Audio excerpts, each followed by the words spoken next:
Does It Make a Sound? The podcast where we ask if an indie band pours their heart and soul into making a record, but nobody's around to hear it. Does it make a sound? I'm your host, Dustin Owens, and I'm joined by my fellow sundowners and Fall Down Trees bandmates, Porkchop Branch and Nolin McAlister. How are you fellas? Good. How are you? I'm doing all right. In the first season of Does It Make a Sound, we're going through our debut album, Night Terrors, with one song per episode. And this is episode 8, The Setting Sun. Go listen to Night Terrors on Spotify, Apple Music, Amazon Music, Tidal, etc. If you haven't listened to the other episodes of Does It Make a Sound in Season 1, we recommend starting with Episode 1, Hand of God, because we are going song by song through the album here. So go listen to the album, go listen to all the podcast episodes, and we'll see you back here in 10 hours or so. 14 hours, probably. I don't know. Make sure to like and subscribe to Does It Make a Sound. Please review the podcast, too. That really helps us with the algorithms. We are all slaves to the algorithm. Follow Fall Down Trees on Facebook, Instagram, TikTok, and YouTube. If you have feedback for the show or for the band or whatever, you can send that. You can DM us on the social channels or email us at falldowntrees@gmail.com. This show, very much like our music, is still a work in progress, even all the way here in episode 8. So we welcome your feedback. And especially if you're nice, we may even consider, making some slight changes. I don't know. Sometimes I feel like we've found like a bit of a rhythm in the podcast, and then the next episode pops up and it's a whole different direction from what it was before. So we are proud partners of Guttersville Records. Make sure to check out all the social channels for Guttersville. New releases have either just come out or are about to come out. Cowlick Moon's Shit Kicker. It's really good. I'm featured on a couple of the tunes there, playing a little bit of harmonica and singing some backing vocals. And then Biscuit's Southern Pine Feel Good Vibes. I don't know if I'm going to be on the album or a single leading up to the album, but I did a little spoken word piece with one of Biscuit's beats. Biscuit on the beats. And I was pretty proud of it. It's kind of weird. It actually kind of relates back to our time at the radio station down in Homeland Park. Homeland Park Nights, I think it's called. So make sure to check out that too. The singles as they're coming out, as well as the album. We do have a playlist on Spotify. Nolan is very behind on getting us the notes, but we're doing our best. And surely by the time the whole podcast is out, we'll have at least episode 4 up. But on the playlist on Spotify, you can find all of the songs that we reference over the course of this episode. They're all there for your enjoyment if you don't get our references. And then we also have links in the show notes. It may be for causes or things that we mention over the course of the show, or just weird asides that we take from time to time. We're trying to populate all of that in there. And those are a work in progress, too. Nolan's not the only one behind. I know my show notes have sucked recently, so we'll get there. We'll get there eventually. All right, this is episode 8, The Setting Sun. This is the 8th song on the album and the 8th song that we recorded. The song kind of acts as a climax for the record. All of the tension and anxiety kind of comes to a head over the course of this song. At least that's how I've sort of thought about the album. I took a script writing class, Tri-County Technical College, my alma mater, and we kind of looked at scripts as broken up into 3 acts, I guess. You had sort of the introductory part, which was your first, 20 to 30 pages, and then the outro last 20 to 30, and then Act 2 was sort of the meat where all of the things were happening. And that's kind of the way I've looked at this record as well. You kind of got stepping into the shed with Pegasus, and then everything sort of taking off on Night Terrors, and that's sort of Act 1. And then Act 2 kind of carries you through the story, the reflections of the album, right? Through Shadow and the Modern Prometheus and Water Finds Its Way. And then we move into side 2 where those reflections get a little darker with Shoot the Messenger and Deadbeat Dads. And now we've kind of hit the last part of Act 2, right? When all of those tensions sort of come to a head, and then this will slowly move into A Work Grotesque, the next song. This is one of the most heavily edited songs on the album, so I had to do a lot of work to piece all of these parts together and to get this to work the way that we're recording, and of course we'll talk a lot more about that over the course of the episode. This song dates back at least to October 16th of 2012, so we're looking at what is that? going on 13 years ago, something about that. Should be noted, this is before I was married. This is before both of my kids. It was written about a month after A Work Grotesque, and it's the second oldest song on the album after A Work Grotesque. So both of those songs kind of come out of the same era of my songwriting, which we'll talk about in a few minutes too. It was kind of a pretty dark period in my life, and it was an end of an era too, right? So this era ended that led to these first songs, A Work Grotesque and The Setting Sun, very similarly to how, COVID was sort of its own era, and then the end of my marriage was sort of its own era. And all of that is kind of wrapped up in this record. So I'm going to kind of start at the beginning of that period, right? And what sort of led up to the writing of this song. So let's time warp, I guess, back to before the new millennium. We're going to go all the way back to New Year's of 1999. So I was in high school around this point in time, and my grandparents, right before New Year's, were in this really bad car accident. And really, between the two of them, they broke just about every bone in their body.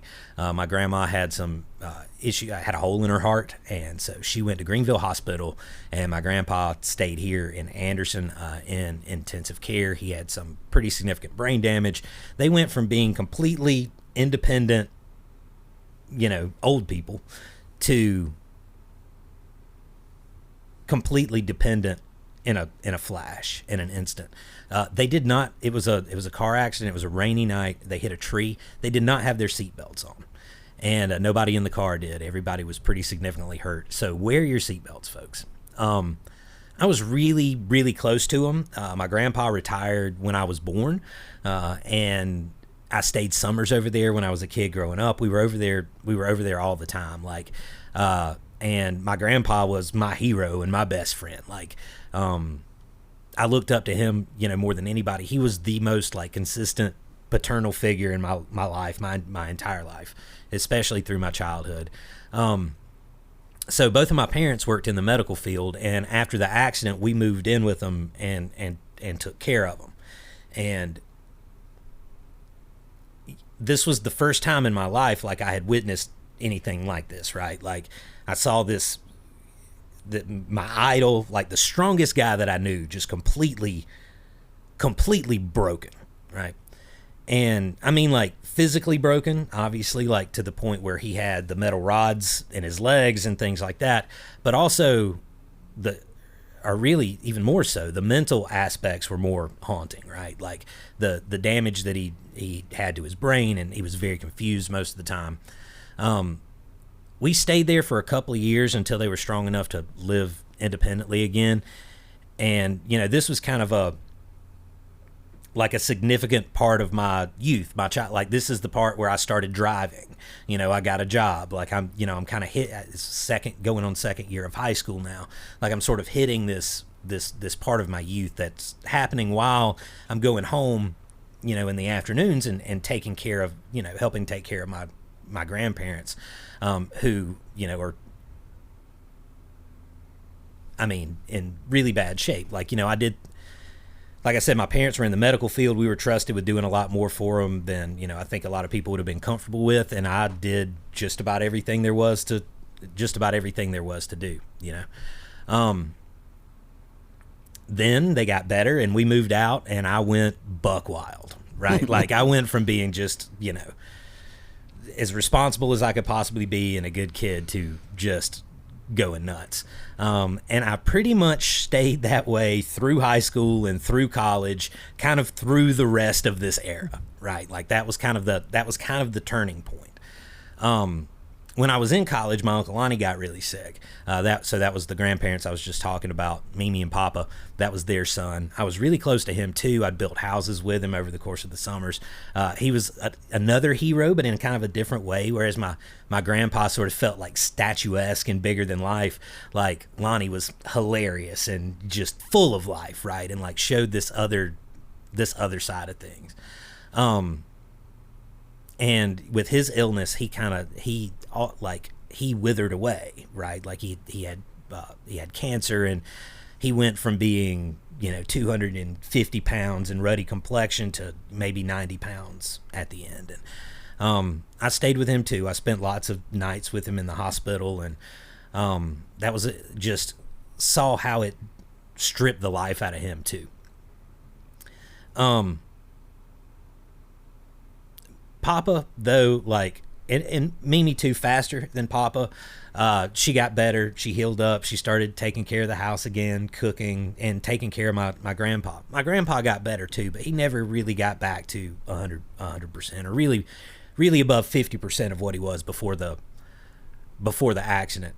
But he was hard-headed, as hard-headed as any person you'll ever be around, and telling him at any point that he could not do a thing was sure going to make him try as hard as he possibly could to do that thing.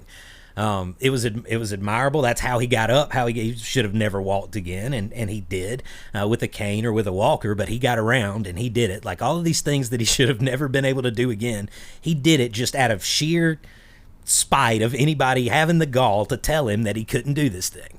And sometimes it wasn't great, right? Like sometimes it was him driving when he didn't have a driver's license, right? Sometimes it was him falling in the garden, going down there trying to do things that he didn't have the ability to do. And I'd go pick him up and help him back on his feet, and he'd be mad. He'd be mad at me. He'd be mad at everything. And then he'd go right back to trying to hoe that row with a walker in his hand or whatever it was he was trying to do in the first place. There was no stopping him.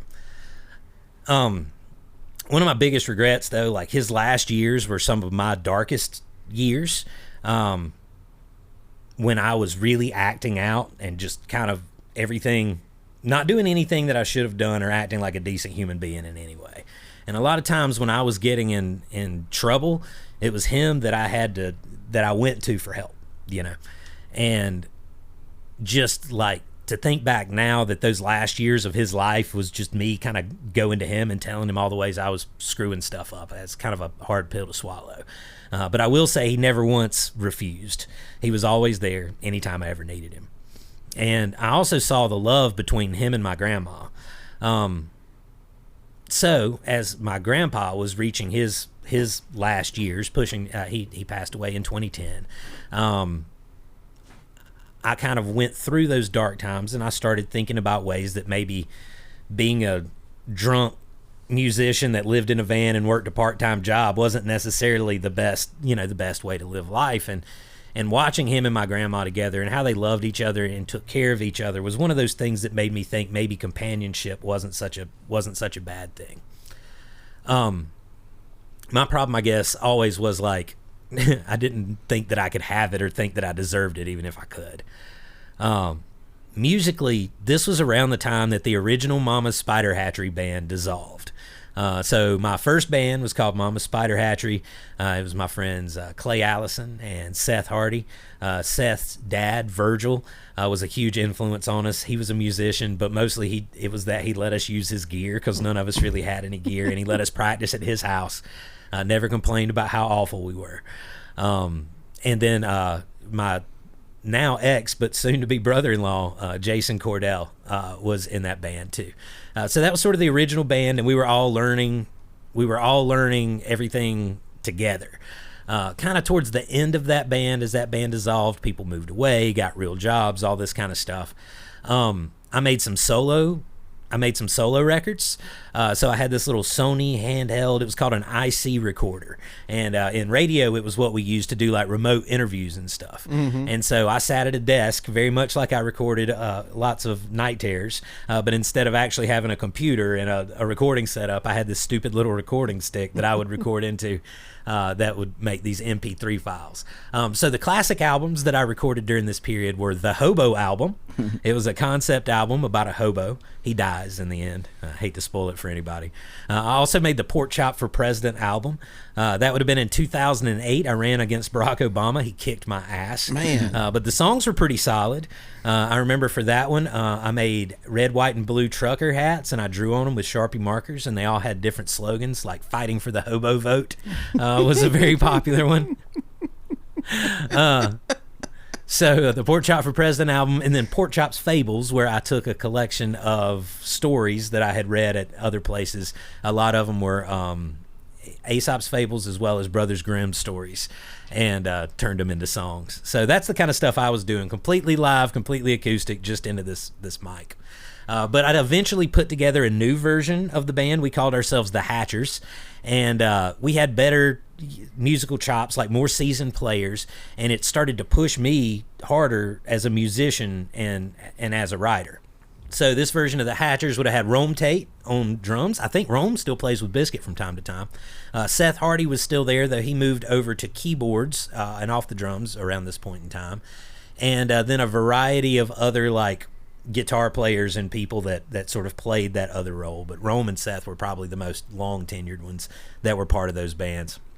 And this is the band that that recorded the next record. So the new version of the band was heavier, like Rome was a powerful drummer. We could really rock, we could groove like these blues tunes and stuff like I never could with the first band. And it helped me like start to develop as a lead guitar player too. Around the same time, I had a fairly serious relationship. I lived with this girl for a while. We got along great. We were really good friends, but it all just kind of fizzled out at the end. And I remember one of the last conversations I had with my grandpa was about this, and I was all sad and mopey and depressed, and he just kind of looked at me and said, you weren't really serious about it anyway, right? Like, you weren't going to marry her, like, pretty much like, why are you so upset about it? You didn't take the steps to make it stick, right? And that lack of seriousness really sort of troubled him in his last years here. He was concerned about my job. I worked part-time at the radio station. It made no money. He should have been concerned. He should have been concerned. One of the things he told me, I was 25 years old, right? It's not like I'm a kid. Like, he gave me all this, he saw me be a kid, and then that kid thing not going away, right? Becoming more serious as I was getting into trouble and stuff.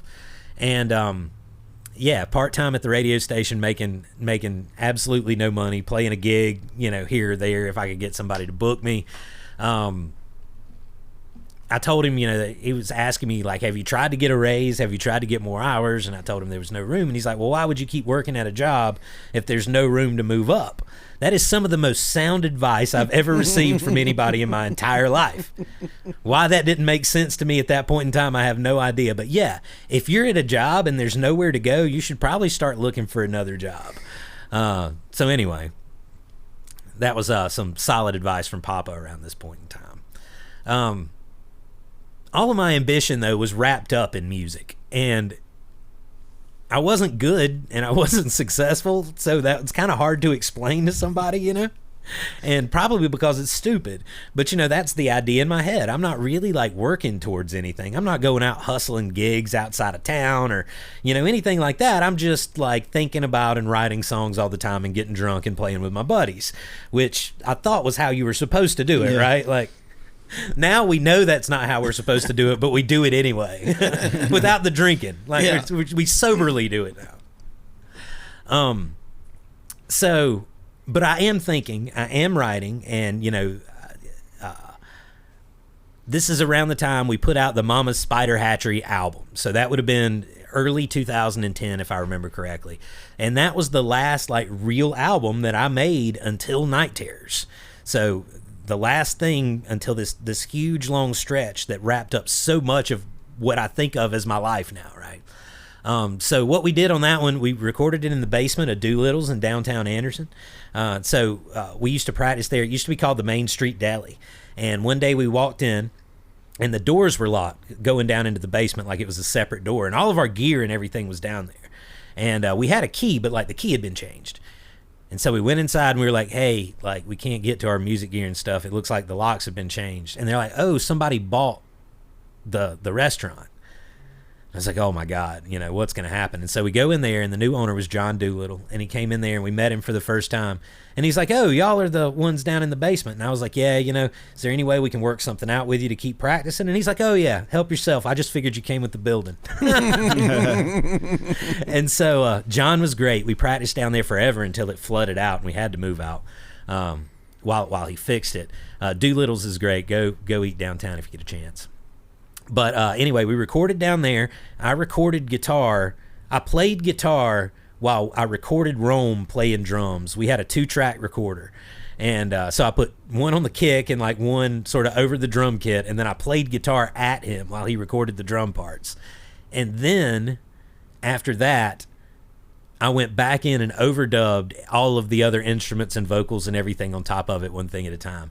And I'm in this old, damp, like creepy basement downtown in the middle of the night doing whatever, inhibited by whatever it is that I'm ingesting, and have headphones on, like listening to this weird music I'm making, and stuff would jump out of the corners at me and stuff, and like it'd scare you to death. It was a very intense experience sitting down there at night overdubbing guitar lines. So it was okay, right? Like, it was a cool thing to do. I'm glad I did it. I don't know where it is. I don't even know like how I could access a copy. I know I sold CDs and stuff, but I haven't listened to it in forever. I had no idea what I was doing. Nothing really worked as well as I hoped. Kind of like this, but I didn't have enough tools in the toolkit yet to like know how to overcome that stuff. I used a lot of effects to kind of cover up any of the sound quality issues and stuff, but I enjoyed it, and I kind of got to show off some of my creativity and songwriting chops. We did it up big, like we had a big album CD release show. I had CDs. I had an actual artist that I commissioned from the internet do our artwork for the album cover. She had been published in National Geographic magazine, which I just thought was incredible. It was a really cool experience. I was too drunk to remember most of it, to be perfectly honest with you. But it was a cool thing. So that happens in early 2010. My grandpa died on Christmas morning of 2010. That was my only white Christmas. It snowed the day my grandpa died, which was pretty wild. We stayed that day with my grandma all day, and people came to us. Close family, all of the family, but then friends and, people that we hadn't seen in ages, and all of these people kind of came, brought food, stayed, hung out with us. The house was packed all day. That's the first time anything like that I'd ever I had experienced that, right? Like, Christmas is usually us rushing around all these different places, but this was it's kind of odd to say considering how sad of a day it was, but it really kind of felt like what the holiday should be. There was so much love and like this familial love and people supporting each other and sharing memories and telling stories and all this. And, once again, probably the saddest Christmas of my life, but also probably the most special Christmas of my life, and kind of a defining moment, right? Like, I continued to start to think about things in a different way, about cleaning up my act. So definitely some good comes out of this, an appreciation for the family, a longing for some kind of future, but also I got a lot darker after this in a lot of ways, and more cynical about life. I'd kind of seen this over and over, like these strong men in my life, one that was just full of life and love and hilarious, and then the other respected and upstanding, and both of these guys stripped down to nothing, right? Just to the point where they were shells of themselves. And if that's happening to these guys that I saw as so much more than I could ever be, then what was going to happen with me, right? What's the point of all of this? If you do everything right and this is how it ends up, then what does it matter? Why are you doing everything right to begin with? It was almost an excuse for my screw-uppery. These are definitely the questions of young single men, right? Like, it's better to burn out than fade away. That line from that Neil Young song that Kurt Cobain wrote on his suicide note. Like, this idea, looking back now, it seems ridiculous, right? Like, it seems so ridiculous to me that I was ever in a headspace like that. But also looking back now, like, knowing that it was that love and that support that really mattered, right? Like, I was looking at them and feeling so sorry for them because of the situation that they were in. But they were also surrounded by people that loved them and cared for them and took care of them. And because of that, they were lucky and fulfilled in those later years of their life. And the young me couldn't see that and understand that, whereas the old me now can look back and see and understand that. So all that's to say, there was a lot weighing on me around this point in time, and I tried to hide it most of the time with drugs and booze of some sort, right? The best times were when I turned it to music, right? And we played our biggest gig on New Year's Eve of 2010 at the Old Simons. This is one of the, like, once again, this is a week right after my grandpa passes away. He died on Christmas. This is one of the times where I realize I can put my emotions into a performance, right? And that in doing that is cathartic, right? Like, it's gonna it makes me feel better. It helps me process. This is one of the first instances of realizing that. At that New Year's Eve show, my ex-wife was there. She was not yet my ex-wife or my wife or even my girlfriend.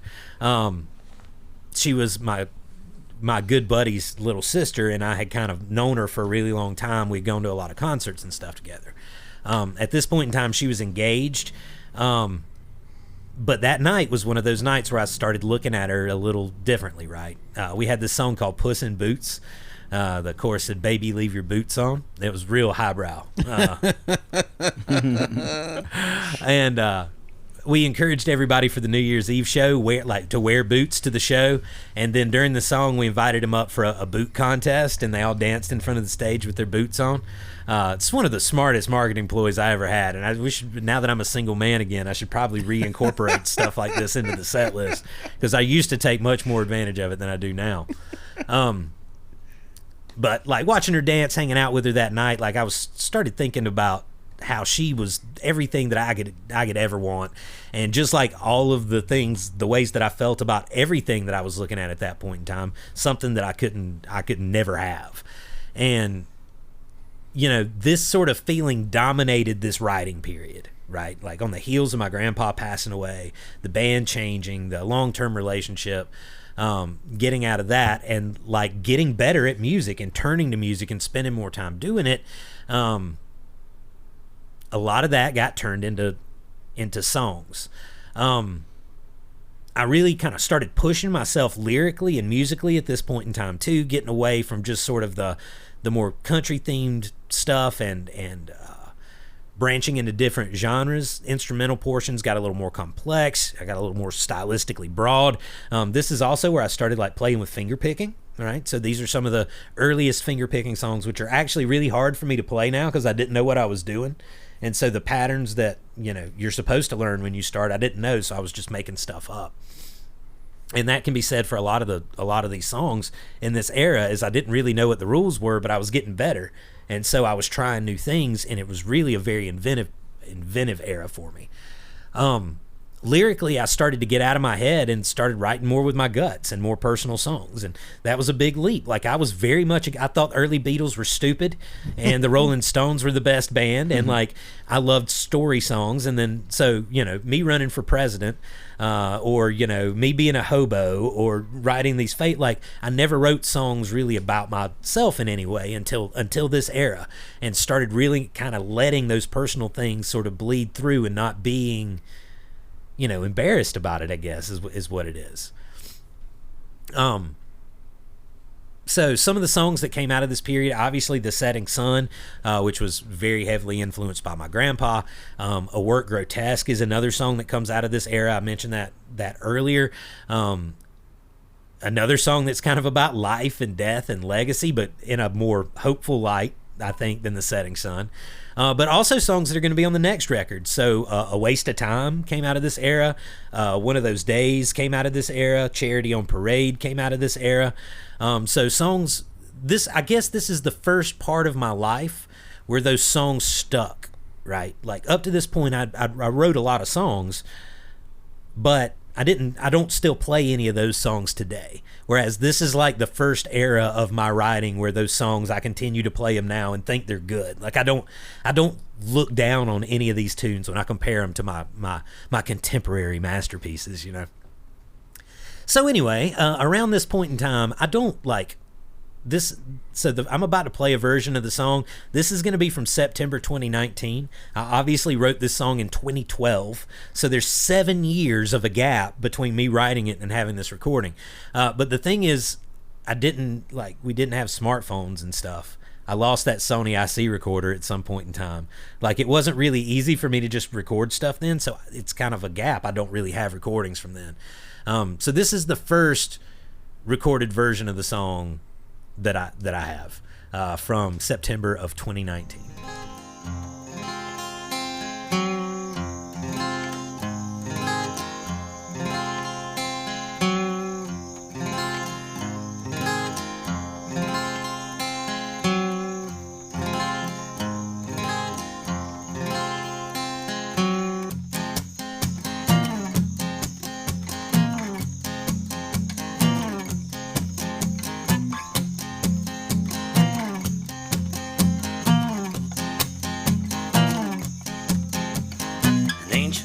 Slow decay, all the senses led astray. A rat once memorized, amazed and solved it after he went blind.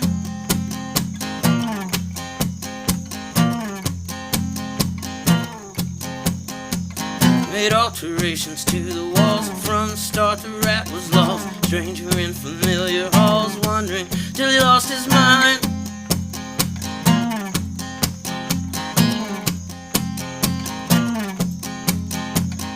Never thought I'd be the one that had to tell the setting sun he didn't know his place in the sky. All right, so as you can tell, I mean, that's pretty much how that song goes, right? This is one of those tunes, I don't think there's ever really been a whole lot of changes to it. I think that's about how it was written way back in 2012 when I originally did the song, with that intro and that sort of rhythm piece. One of the reasons there aren't any recordings of this song through all those years, though, is because it's really hard to play. And in this era, like the early 2010s, as I'm advancing as a musician and I'm exploring and I'm writing things that are outside of the box and finger picking, but I'm not doing anything in a traditional way. Like, I'm not learning the ways most people do it, and I'm also not learning anybody else's instrument. So I'm breaking outside of my usual genre structures, but I made it hard to work up the original songs with the band, right? Because it wasn't a thing that you could easily hear and be like, oh, that sounds like this kind of song, right? This is more where it sounds completely outside of the box, breaking these rules, and I don't know how to play a bass. I don't know how to play drums, so I'm having a hard time like getting people to hear what it is I'm hearing in my head. I wasn't, even though I'd gotten a lot better, I wasn't quite good enough at directing the other instruments. And I still struggle with that sometimes, right? Like, we've developed a language, the three of us, where we can kind of talk to each other to explain what it is that we hear or want to try or want to do differently. But that's a hard thing to get across to people with original songs in general, and I think this is why we've had a hard time with other members in the band. It takes a long time to learn those songs, right? Like, if we were playing if all of my songs were just straight 3-chord country, we could learn somebody up in no time, but they're not, and so it takes a long time to get them on board, and that's a lot of work without, being the thing that's really fruitful financially for us. That didn't stop us from trying, though. So the arrangement you heard was pretty much how the song was from the beginning. It kind of has this White Stripes inspired intro that definitely kind of comes out of the Jack White songbook. I'm not sure where the idea came from musically for the verse part. It has like a bit of the Pixies or Modest Mouse vibe to it. And I'm sure around this time I'm like discovering these bands. Like, that was a kind of a period of me getting into indie music. I've had people that I've played with refer to it as metal disco, which I think is kind of an interesting take on it and how the song comes across in the rhythm. I'm pretty sure that we've tried it in every band that I've ever played in, other than maybe like the first Fall Down Trees with Bradley, and obviously to various degrees of success. And the major struggle's always been like getting a bass line and the drums to fit the rhythm I was hearing in my head, right? And to like a danceable focus on that upbeat, that it was always hard to like get those things to sync up. It never would work the way that I wanted it to work. And so because of this, there aren't any band recordings of the song that exist before 2019 either. Around this same time, I'm guessing like 2015 to 2019, somewhere around in there, I wrote an instrumental called A Walk in the Woods. And the instrumental is me like dating the song, like my version of carbon dating. The finger picking is pretty advanced as far as I go, so I feel like it kind of has to be down the road a little bit. A decently late era, I guess you could say. But I wrote this little instrumental piece, and didn't really know what to do with it. I'm playing sort of solo by myself. I tried to blend it with a lot of different songs around this time too, like making a solo or an instrumental passage. But after 2019, it appears pretty consistently in all the versions of The Setting Sun. I do put it in different spots, so sometimes it's at the beginning, sometimes it's at the end, sometimes it's at the middle. I labeled this 2022, but I have complete versions of The Setting Sun in 2019 that include this, so it has to be much earlier than that. So anyway, my best guess is this recording is somewhere between 2015 and 2019. This is called A Walk in the Woods.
So that second part, really, really, really pretty. It reminds me of Nature Scene with Rudy Mankey on SCTV. I have no idea what that is. How specific of a reference is that, Porkchop? Well, I mean, if you're from my age group, they showed it in schools, but it was on South Carolina Educational TV. Mm-hmm. And Rudy Mankey, I think he's just passed away recently. He was a guy that went out, and that this type of music, the second half of that, the real bright, pretty thing, that kind of music played throughout. And if he had a guest, they would be walking. And he's like, in the woods, maybe? We're walking at the Clemson Botanical Garden. He said, and they would have the camera shot, and they would walk into the shot, and he would say, right here we see, so and so. It would be like a butterfly, and this is a certain butterfly in the larval state. And I want that job. Like, can I have that job now? It is one of the best shows of my childhood. Absolutely loved it. But you would have been perfect for that. You just missed it, man.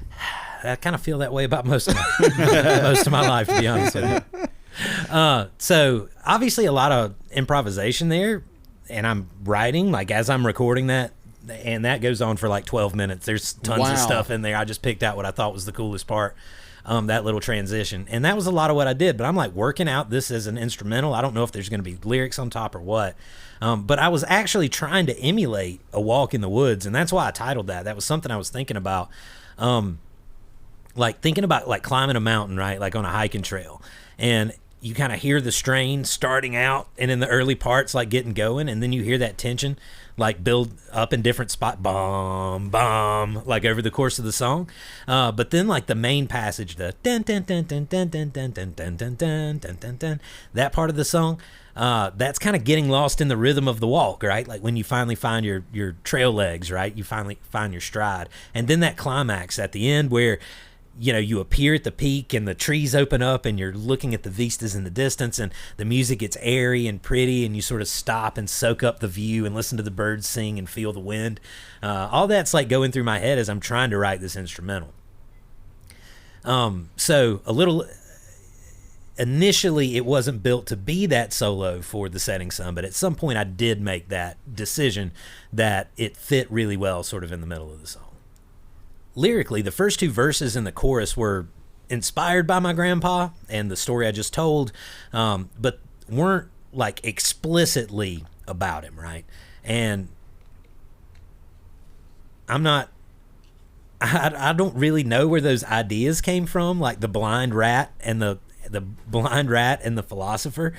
So that first verse, an ancient soul, a slow decay of all the senses led astray.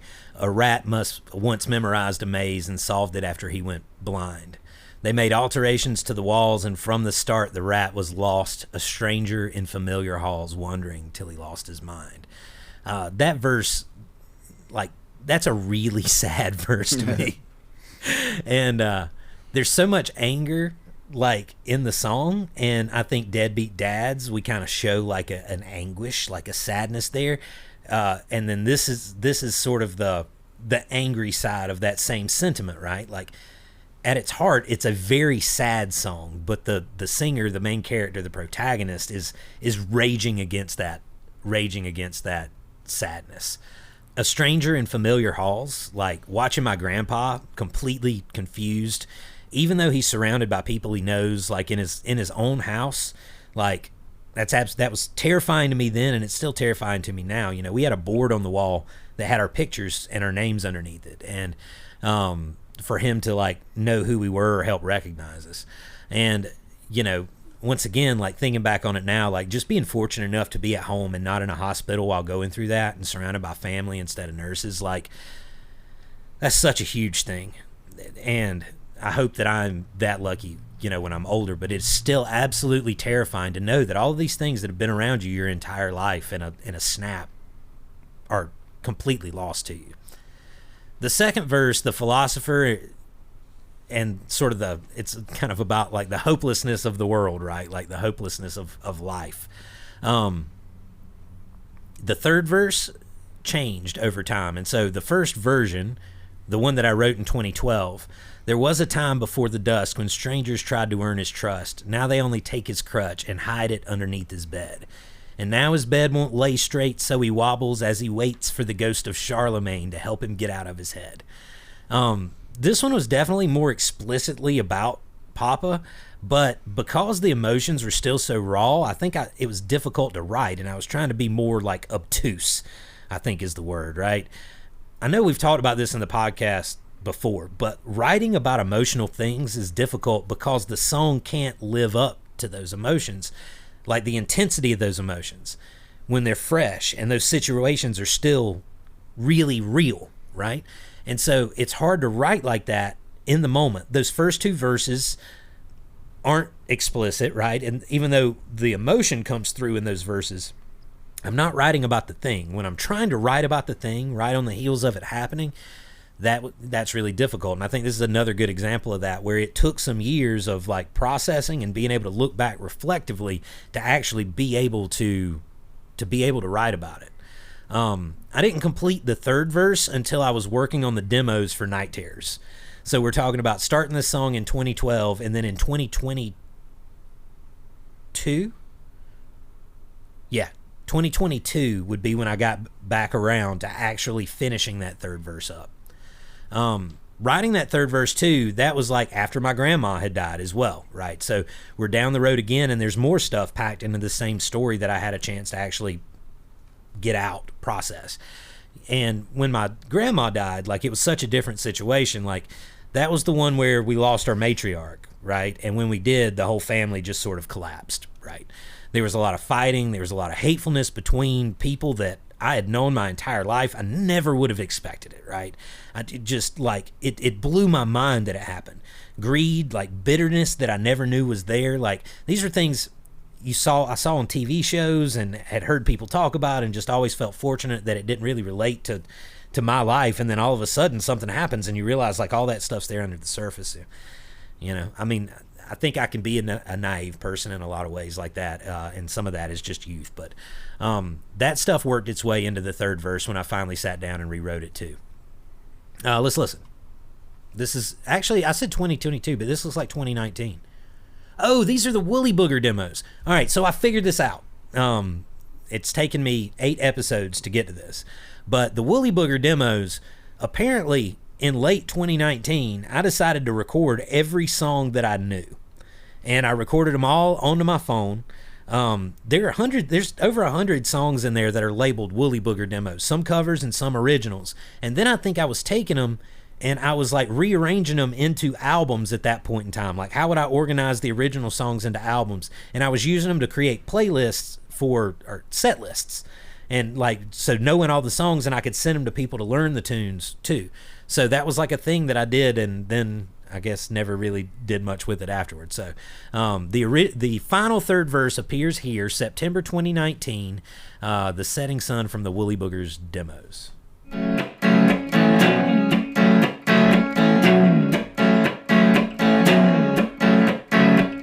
There was a time before the dust when strangers tried to earn his trust. Now they bicker, fight, and fuss about what they'll get once he's dead.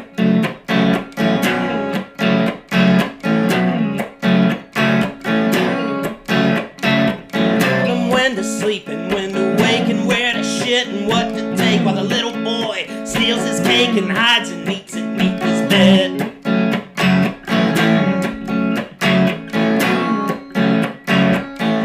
So obviously busted out the electric guitar for that demo. It's kind of funny, like you think darker songs like electric guitar is the way to go, but you really ride that rhythm when I'm blasting. I talk about this, like I'm an aggressive acoustic guitar player and I have a heavy right hand, and on a song like this I feel like the acoustic really stands out, but the electric adds an extra darkness there. I'm wondering, September 2019, I wonder if that was the Guild and the Supro. I don't remember exactly when I bought those, but I don't know what other electric guitar it would be because I went through a long gap where I didn't have one.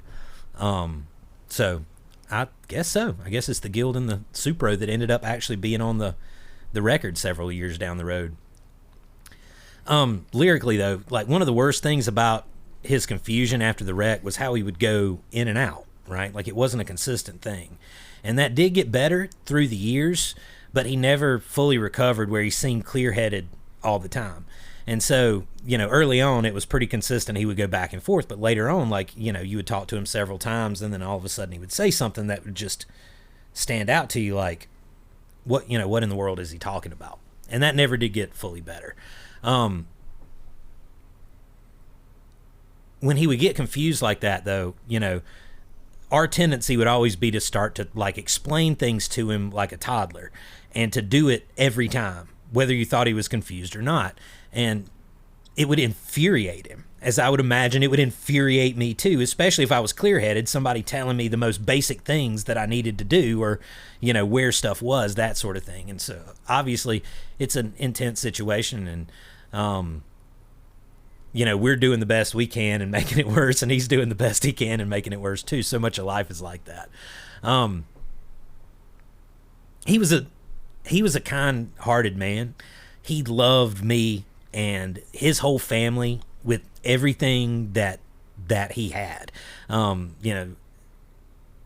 Once again, he was my idol in so many ways that he acted and things that he did and the way that he held himself. I hold to such high esteem. And also there's so many ways that he was that I see in myself now that I've started to get older. Like, he was one of and my mom's this way too. He was one of those guys where like he was very gregarious. Like he would go out in social situations. Everybody knew him. Everybody wanted to talk to him, shake his hand. He'd tell jokes and cut up. He was so much fun. And then he'd get back to the car and he'd be like, oh my God, I never thought that was going to end. Yeah. Just like you'd have to drag him out of the house to go to any sort of social event.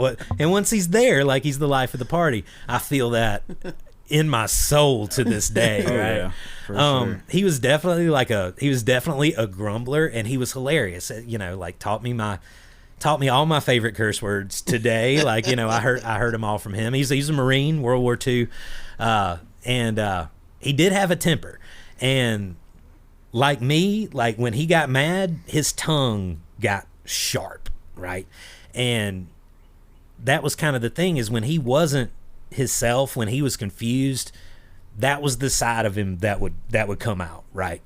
And I can remember like trying to help him to the bathroom and him saying to me, you know, I don't need you to tell me where to shit, you know? And so obviously that has to make its way into the song, right? Where to shit and what to take. And That's kind of how my grandpa used to be when he started getting older in life. He was a Korean War veteran, and he just had health problems. He never really had to really deal with that, like him, you know, not knowing where he's at, but like his health would just keep deteriorating, and he couldn't hear. He was pretty much deaf. He went to the doctor's office. He's like, I need to get my ears fixed. I can't even hear myself fart. You know, like, there's a thing, like, first of all, having gone through those wars, even the things that we look at as being miserable situations, they have a better outlook to bear, right? Like, they don't take things quite as seriously. I think that almost seems flippant. It's not serious isn't the right word. I don't know. They've just seen such horrors that, you know, it doesn't stand out to them as much as it does to us, I guess, in a way. Or they just know how to cope, maybe. Mm-hmm. Maybe it's just as difficult. They just have a better sense of coping. But the other side of it is that level of independence, which none of us will ever achieve. You know, we are so soft compared to the generations before us. But then to have that, like, to be that level of independent your entire life, and then to not be and have to rely on other people, like, that shift, I can't imagine, like, how difficult. It's going to be hard for us, and we're softies compared to them. This is the point that I'm trying to get to. The last line there, the little boy stealing his cake, and he hides and eats it beneath the bed. This was a recurring hallucination that he would have.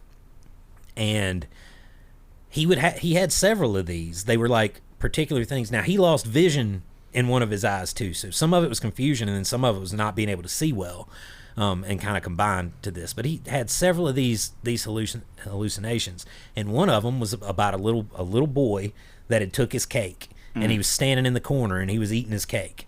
And, you know, once again, early on, like, this stuff was consistent. Like, you know, he was always talking about stuff that didn't make sense. But as he got better, you know, it would come as a surprise, and it would be something like, you know, you're sitting there talking to him, having a completely coherent conversation, and say, what you looking at, Papa? And he'd say, well, that little boy's over there eating my cake again. And that always just, like, that always hit me hard, right? Like, that, something about the specificity of it all. And, you know, I'm not a scientist. I don't know much about these things, but I do know, like, that, you know, with schizophrenics, like, when they have these hallucinations, like, their brain is firing off, like, they are really seeing these things. Right. Like, their senses are telling them that is what is being input into them. I don't know. It's pretty wild. I couldn't have written that line right after, right? Like, there's no way I could have been that frank and, like, honest in the lyric of that song, like, in that moment. But looking back in hindsight, it let me channel those emotions into that lyrics and pull out those, like, really specific instances that hit so hard.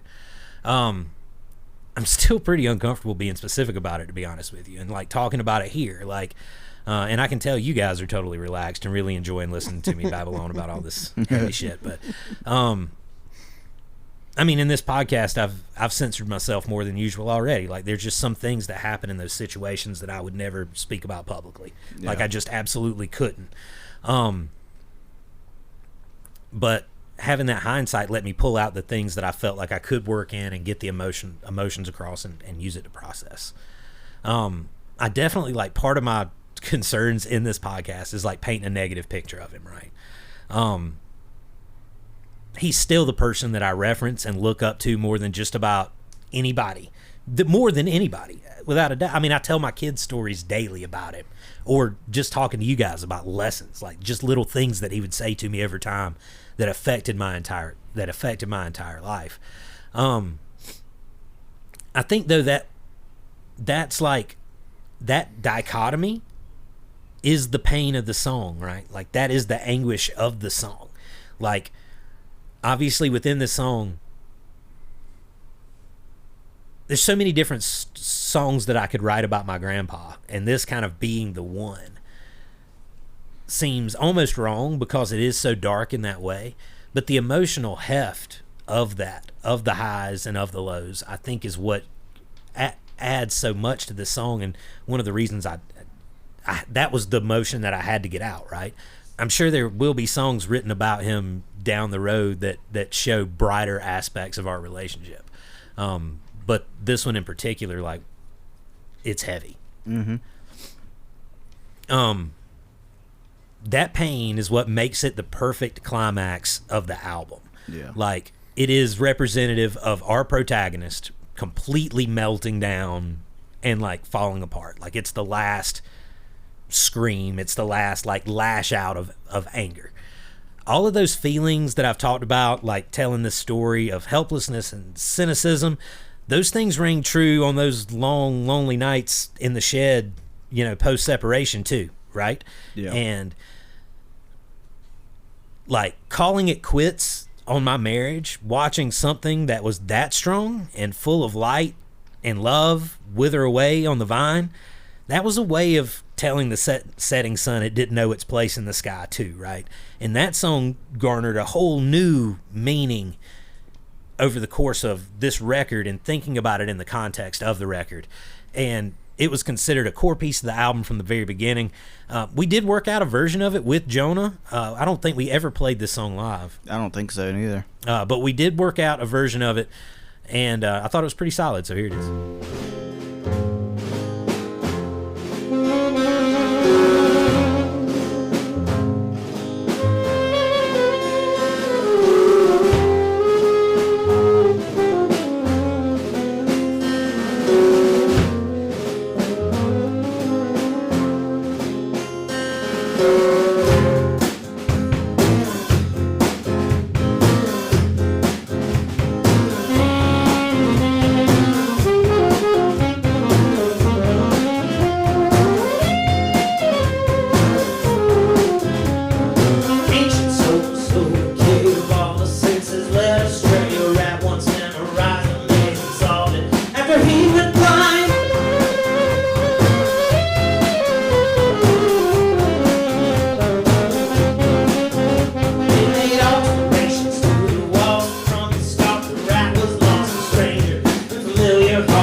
Was longer than I usually let them go, but I wanted everybody to hear, like, that's pretty much the full arrangement is there in that live version that we're working up, and like that's tough. Like those time changes, like there's a lot going on in that song. Everybody's holding their own right there.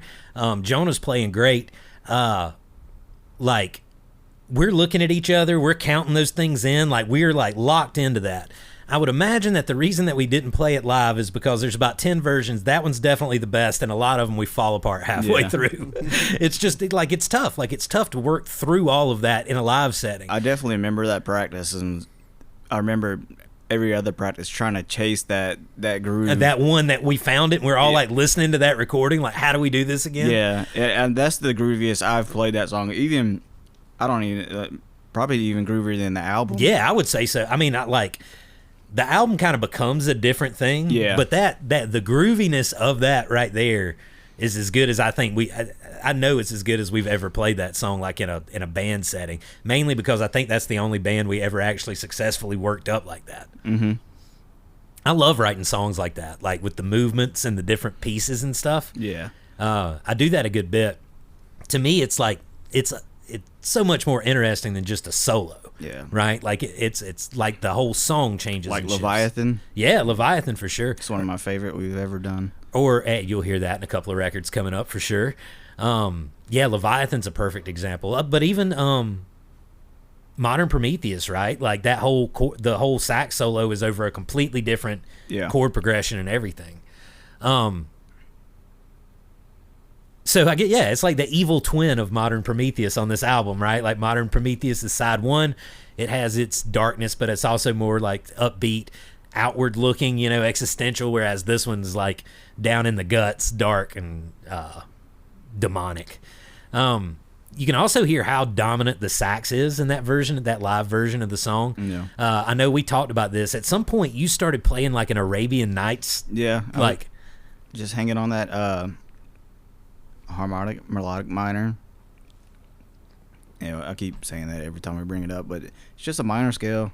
That's all it is. And then I just incorporated with that groove. I was kind of locked in with Jonah in that version right there, and I was just like, all right, I'll just keep playing this same scale. Yeah, for sure. And it works. Like it adds I don't know, I almost feel like there is sort of a Middle Eastern type vibe to it there. I don't even know what made me want to even try that. I was probably on that song in particular, right? Like I don't know, it works. Nothing else about it screams like, play a minor, melodic minor scale or harmonic minor scale or play this riff or that riff. I was just trying stuff out, and then I hit something. I was like, all right, I'm gonna just keep stick with that until Dustin looks at me and tells me to stop. Also, the way you weave around the vocals and everything is really cool in that song. Like the way, especially that version, like the way you're working around what I'm doing vocally is awesome. And you're great at that anyway. You do a lot of that, but I think that's a particularly solid version of it. Yeah. The little dun dun dun dun dun dun dun that you're doing in the Walk in the Woods part, reminds me of the Nightmare Before Christmas. Yeah. I remember hanging on to that too and trying to find that down the road too. Absolutely. I love it, man. I love that movie. I love that soundtrack so much.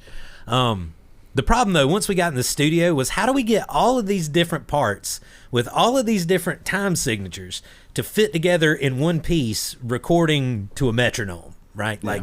Like, we're not recording live in a band where we're looking at each other and going through the changes and I can count it off and all this kind of stuff. How do we make this work with the way that we're currently recording?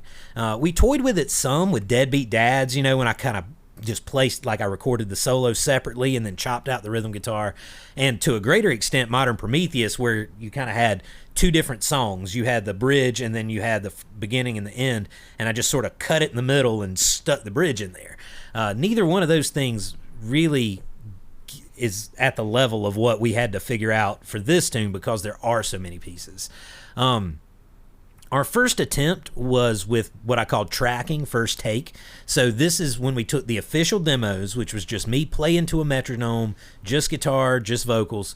We took those official demos and we thought we could take a shortcut and record the record on top of the demos. And so you guys dubbed over the top of the official demos. it didn't really work for any of the songs. It just, like, there wasn't enough forethought in making the demos to make that work out, and we decided to start over from scratch down the road. But there was one cool thing on the tracking first take here that we tried on The Setting Sun. You stuck that bow on the bass. Oh, yeah.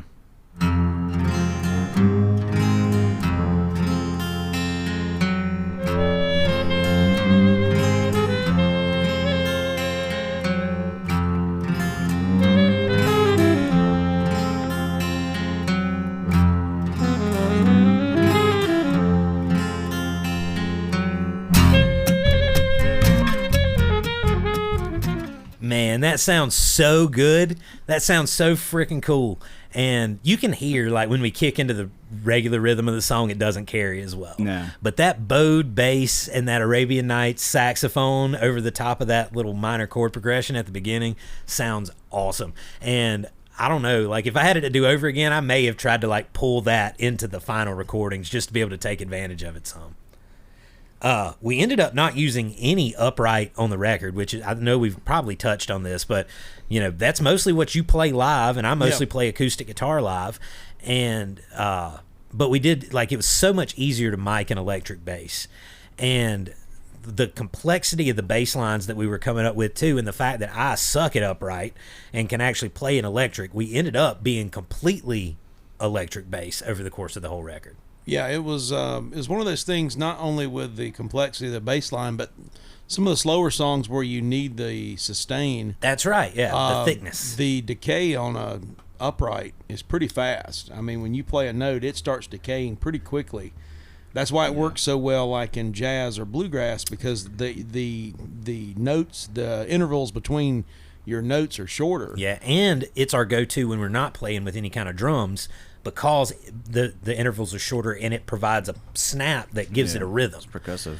But it doesn't have the same, like, those, you think of like a song like Water Finds Its Way. Yeah. Like, there's just, it's too spare, and the bass would just disappear almost immediately.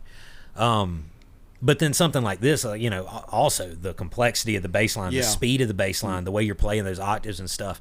I mean, you could probably pull it off, and I can tell very much like I'm more comfortable on an acoustic guitar. Yeah. You are that way with an upright bass. It's just more, if you've got your 10,000 hours on that instrument, right? Right. And they are radically different instruments, even if the notes are in the same spots. Yeah, and not only having that much time on it, but you can't lean on an electric bass. Like when you're tired. Yeah, you can do that with an upright. That's I why. thought he was about to say a metaphor. Or No, I was like, where are we going with this? It's. I know I sometimes throw out analogies and metaphors, but no, literally. You know, when I started playing bluegrass, I played mandolin, and I'm like, I can't lean on this at all. So. All right, so yeah, anyway, we started working on the final take of this song on April 22nd of 2024. I started out solo on a Monday night, as I often did, with you guys coming in on a Tuesday. Thanks to the live arrangement and failures on demo first takes, I had a pretty good game plan, like going in, about how we were going to do it. We had to create 4 parts for this song, all right? So there's the intro, that was also the outro, the part that you just heard, that part. Then there's the verse and chorus part, which is the main riff of the song, that part. So that's part 2, the main meat of the tune. Then there's the walk in the woods, and that had to be split into 2 parts. There's the intro of it, I hope y'all are enjoying the mouth sounds. I could just play you the recordings, but I actually I really prefer this. And then the main part of A Walk in the Woods, which is the that one. So that's the 4 parts of the tune, and some of those parts appear in multiple spots in the song, but they all have to be on the same. All the timings are different, so they're all on different metronomes, right? But it actually made the recording process like relatively easy, because the continuously recorded segments were shorter, right? So you're not trying to play the same thing for 4 minutes long. All the little clips are a minute long, and you're like squeezing them in there. I think I knocked out the acoustic guitar just in a couple of takes. Like, it didn't take me very long, even with all 4 parts. I also knew I wanted the metal filing cabinet sound from Night Terrors. Like, it had to reappear for this song. And after a few passes on that, to write the parts, because I'd never played drums on it before, I knocked that one out too. So here is the blue 2-drawer metal filing cabinet.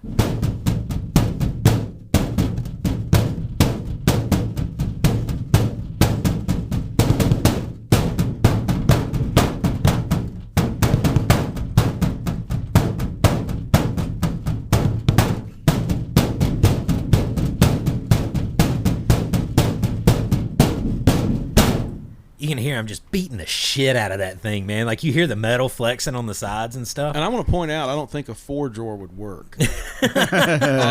You really get the high parts for the A through K drawer, and then like a L through Z, you're getting those bass notes. I mean, that's right. If you go with a 3 or more, it's not going to work. So for those of you wanting to perhaps record with a filing cabinet, I would use a 2-drawer metal or wood.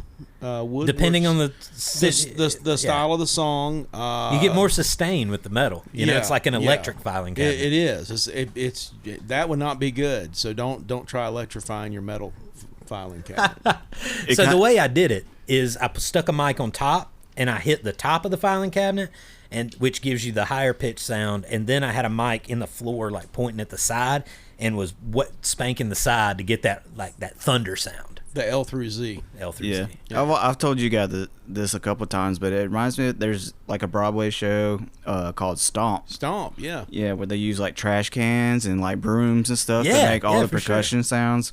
And it also reminds me of that Nike basketball ad from like the early 2000s. You'll have to. I have to look that up. Yeah. I'll link it in the show notes. Yeah. I still stand behind this being like one of the most demonic drum sounds on any record ever. Like, there's something about that metal filing cabinet, and when it's playing behind the music in particular, that just has like a heaviness to it that, like, it's literally tuned drums don't get it, right? It's literally metal. It is metal, absolutely. So I knocked out the acoustic guitar on all 4 parts of the song. Then I knocked out this is all on Monday night, like prepping for you guys to come in on Tuesday. Then I did the percussion on all 4 parts of the song. Then I put all the mics and all the instruments away and sat down to like record the vocals of the song, right? So I'd been working on this for hours. Obviously, it's 2:00 in the morning on a Monday night. This is when I discovered that I had screwed up the count for the verses of the song. All right. Everything was 1 bar short. So that means like the verse vocals pushed right up against the change to the chorus. So there's supposed to be one more like round of riffs after I finish singing the verse before I start the never thought I'd be the one part. But instead, the way that I had timed it out, the verse was going to bleed right into the beginning of the vocals, where 2 words would have to be on top of each other, which wouldn't make any sense. So it was impossible to sing the verse and the chorus without the vocal lines stacking up on top of each other. Here, I'll play you a clip and let's see if it's a little easier to discern. Never thought I'd be the one that had to tell the setting sun he didn't know his place in the sky.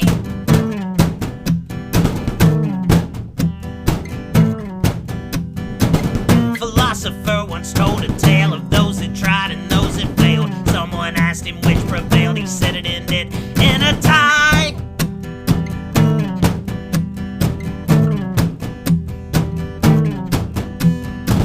They asked him to compose a scene where all the world could then succeed. He said the tide it must recede if you ever wanna see it rise.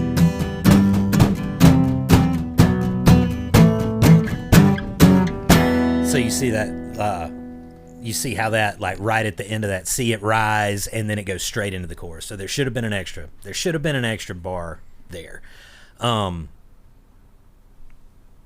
I recorded the guitar parts, or like when I'm recording the guitar parts to a metronome, right, I usually just sing the song in my head as I'm playing, so I kind of know when the changes are coming. But with this one, like the guitar, I was so focused on this sort of more complex guitar part and the rhythm of the song and holding all of that together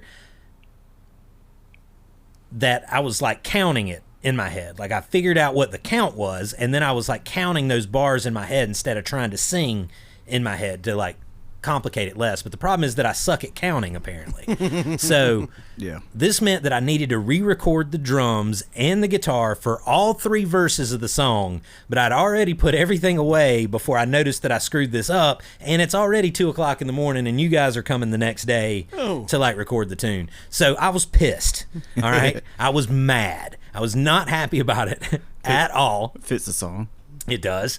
It was really like the first and I'm pretty sure the only mistake like this that I made during the entire recording process. Like, I'm pretty detail oriented. I'm like structured in how I'm doing things. Like, I did not make a lot of mistakes like this. I made plenty of mistakes, but not this particular type.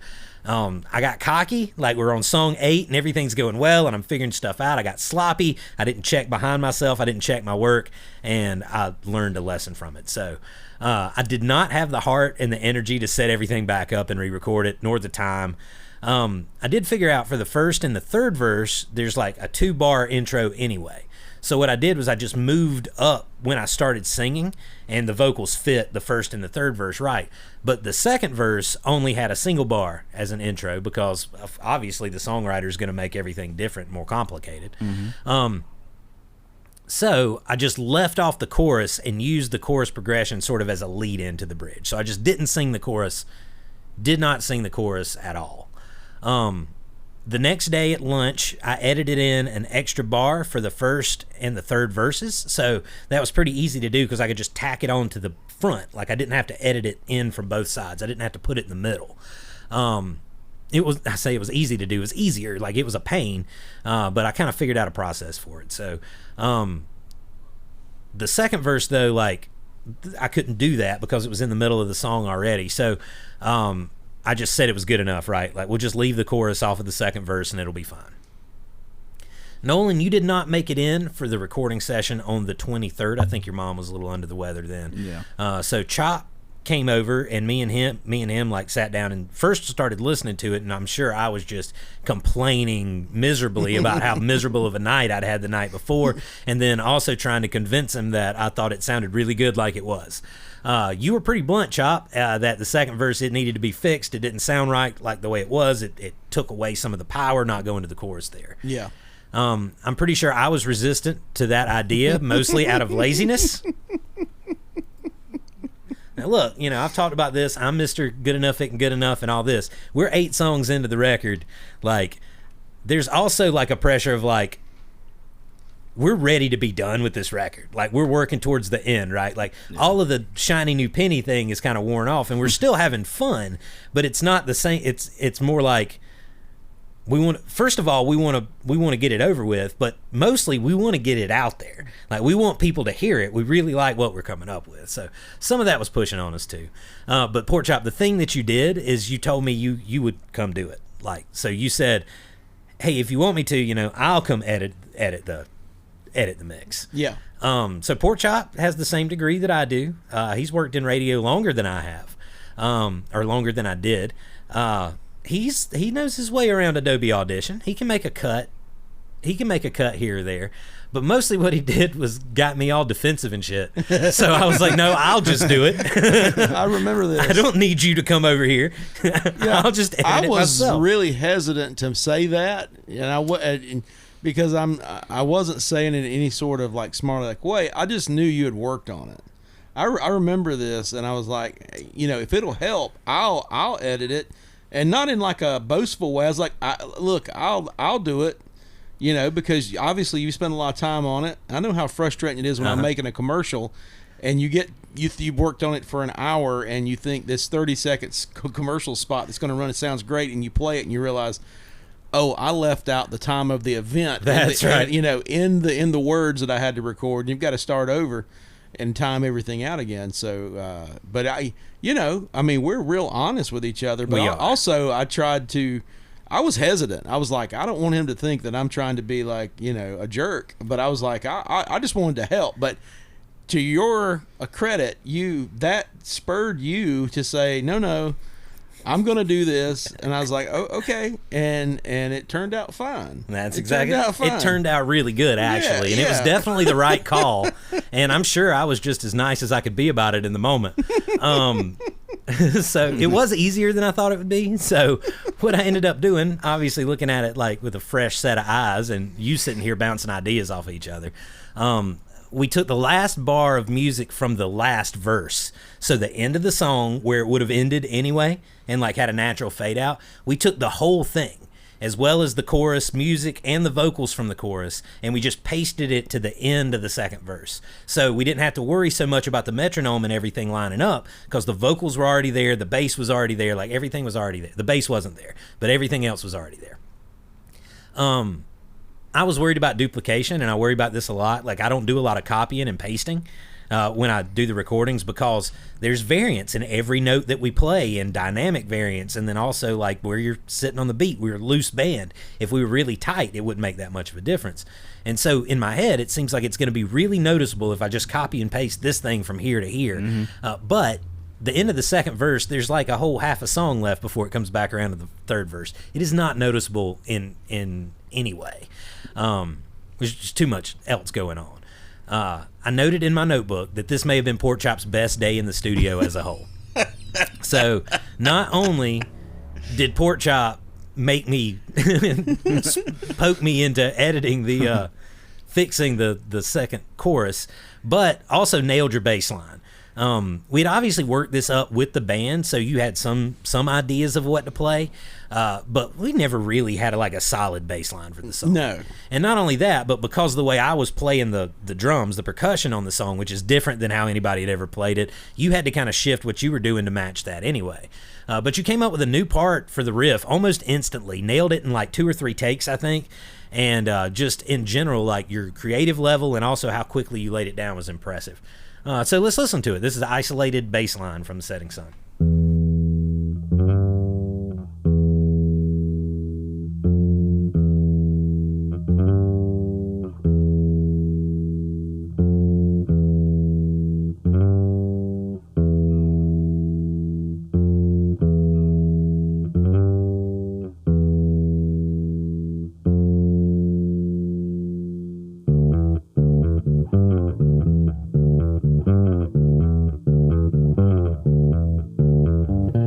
Smoking it, Chop. Yeah, that was pretty sexy. Yeah, that was good, man. Thank you.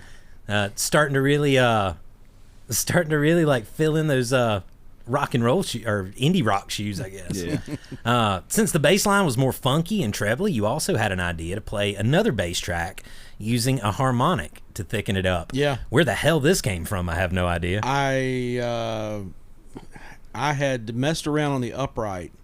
Now What is a harmonic first? What, Nolin? What's a harmonic? It's the same note, but it's at a. It sounds airy. So you don't fully mash your finger down on the fret, right? I know on a 6 string, Like a pinch harmonic. You barely lay your fingers across and hit it, and it sounds. It's the same note as whatever note, the open note normally, and it rings. I'm not doing a great job. So the way that you hear sound on a guitar string is you change the length of that string by mashing down on a fret, right? And the shorter the length of the string is, the higher pitched that note's going to be. But you don't hear the string from your finger up to the nut of the guitar, right? Up the neck, where the tuning keys are. You only hear from your finger down to the bridge, down to the sound hole. And so when you hit that harmonic, what you're doing is you're placing your finger on top of the string, not mashing down, and creating 2 equal lengths of string on each side of where your finger is, which creates the same note on both sides of where your finger is. Okay, that's a good description. Well, anyway. It may be total utter bullshit, but that is how my understanding of it. You can usually hit them on the 12th fret of the guitar, but you can hit them in other places too. I know on the guitar is where you normally hear the harmonics. You hear them on banjo a little bit in certain instances in bluegrass, but when I was playing with my bluegrass band, we were setting up and warming up, and I was messing around, and I said, I wonder if you can hit a harmonic on an upright. And I kept trying different places, and you got to go way up the neck. And when you hit, it's pretty cool. You hit it, and it sounds really, really neat. But you've got to really lean way over and put your arm around the neck like you're hugging the bass. Mm-hmm. and hit it, and I just started messing around when you were messing with something on the recording, and I said, I think that's the same note. The harmonic I'd hit on this electric bass was the same note as what we were doing, and I said, I don't know if this will work, but let's just try it and see what happens. Well, let's let them hear what happens.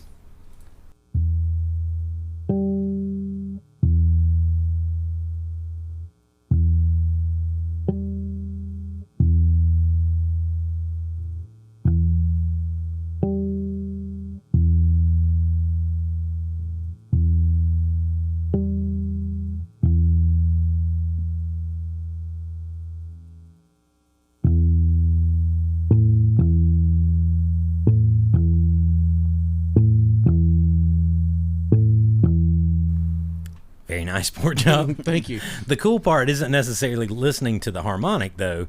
The cool part is listening to the harmonic mixed with the regular bass line.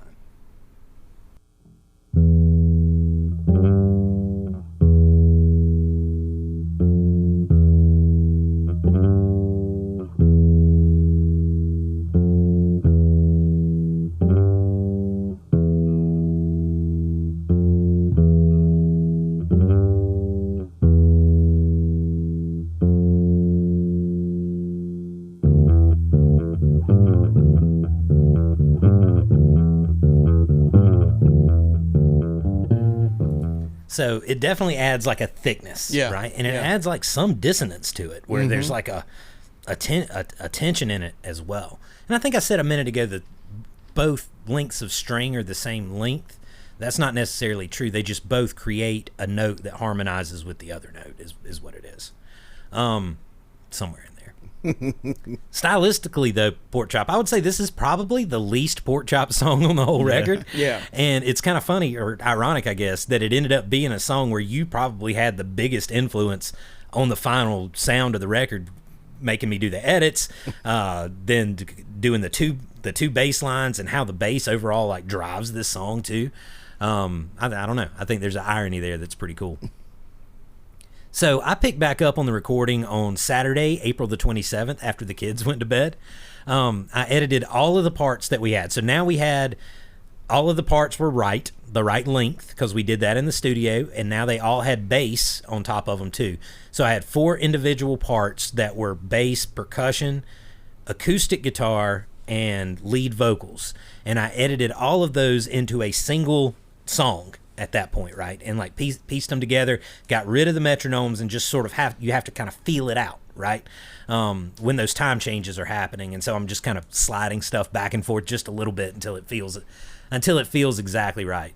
Then I recorded the electric guitar over the top of all of that in a single take, right? So the electric guitar became the instrument that hit all of my edits, right? Mainly because it's got the most sustain. And so that was the thing that I could kind of let sustain and let carry through those changes to make sure that I was covering up anything that you might be able to hear. You and me, Porkchop, probably not most people, but ended up with something that I can't even pick them out. It was a little more difficult to write the electric than it was the acoustic guitar parts, because I'd never done it before, right? Like, it was a new thing. Like, I didn't want to exactly mimic the acoustic guitar. I wanted to complement it. And so I wrote a harmony guitar line for the bridge in Walk in the Woods. So the big open chords and stuff, that wasn't necessarily that tough. And then I focused on the backbeat on the verse part of the song. But it was really the bridge where the acoustic was the lead guitar. And I sort of did this similar to how I wrote the solo for Deadbeat Dad. So I recorded myself playing A Walk in the Woods, and then I created a lead guitar part by listening back to that recording and playing over the top of it. And I did this both with an acoustic guitar, so I didn't really get the full effect that I would get when I tried it on the recording. Mainly the electric guitar tone. And by this point in time, as mentioned, I've got the full pedal board. Like, I've got all of this stuff dialed in, and I'm still sort of exploring with this new toy, and I find this guitar tone that sounds so good on the setting sun and so good on the harmony line that it kind of took over, where the harmony electric guitar line became the more dominant line in the song. So anyway, I'll let you hear the 3 things. So first we'll start with just the acoustic guitar in isolation.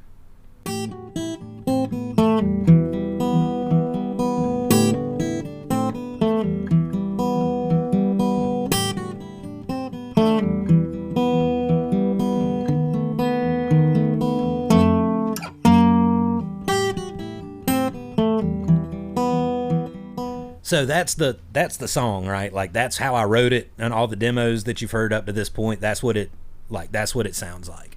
But then the part that I came up with on this particular night was the harmony electric guitar line. So trying to have those twin harmony, Allman Brothers style, I guess, twin lead harmonies with an electric and acoustic. So this is the electric harmony line.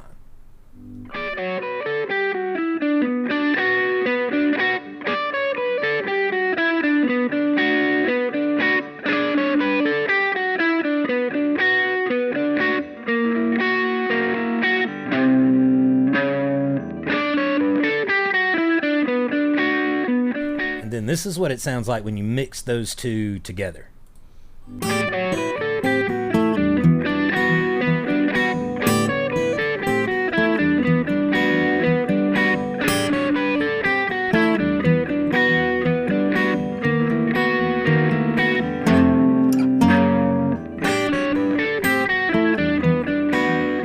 you hear how the electric kind of takes over the main part of the song, though the acoustic is still adding a lot to what's going on there. So I got to give some credit to Led Zeppelin here. I don't know if we've really talked about this too much over the course of this record, them as an influence, but they're definitely there, and one of those bands that sort of looms large in my youth, and probably a band that I was really into about the time I was writing this song in 2012. One of the biggest things, like Zeppelin gets a lot of shit. Mainly because they stole songs. And I understand that stealing songs is frowned upon. Though I will say, in the Folsom Prison record by Johnny Cash, he jokingly says, "Bring me that book with all the songs I stole in it," and was very famous for taking other people's songs and rewriting the lyrics to their melody and their chord progression. It is a folk tradition. And though I do believe that Led Zeppelin should definitely have given credit to folks that like wrote the meat and potatoes of those songs, right? Guys like Willie Dixon or Howlin' Wolf or whoever. But what Jimmy Page was doing to those tunes was so radical that he really is rewriting them to a great extent. And if they were recording those songs in bygone eras, then that wouldn't be frowned upon. So I really feel like the modern hatred push towards Jimmy Page and Led Zeppelin for stealing songs is a product of hindsight. Kind of the school that they were coming out of, that was a thing that was pretty common. He did steal the intro for Stairway to Heaven from Spirit, who was a contemporary band. That's probably a little bit more frowned on, but that can also be considered like an homage, right? So Led Zeppelin, they tend to get more crap now than they used to, and I don't really understand that fully. They were definitely a bombastic band. They were nerdy, and they kind of brought nerd power to the world, like in a way, all of their Tolkien lyrics and all of this. All of that always sort of appealed to me. But on a musical level, like one of the things that I love so much about Zeppelin, and one of the things that was so prominent, is this combination of acoustic and electric guitars over the course of their records, and how they could weave in like British folk and have that sound as doomy as the heavy electric guitar riffs that they were writing at the same time. And then the dynamics of the songs too, where they would go from quieter in the chorus to louder in the verses. They were also well known for writing pieces, right? Like interjecting different time changes and things into their songs, and writing solos that didn't match exactly what was going on in the verses, that sort of thing. So Zeppelin definitely a huge influence on what we're doing here. I'm also going to give myself a little pat on the back once again. We do know that this podcast is just us patting ourselves on the back for a couple hours at a time. But this is an extra special. This is like 3 pats. The hardest part of this tune,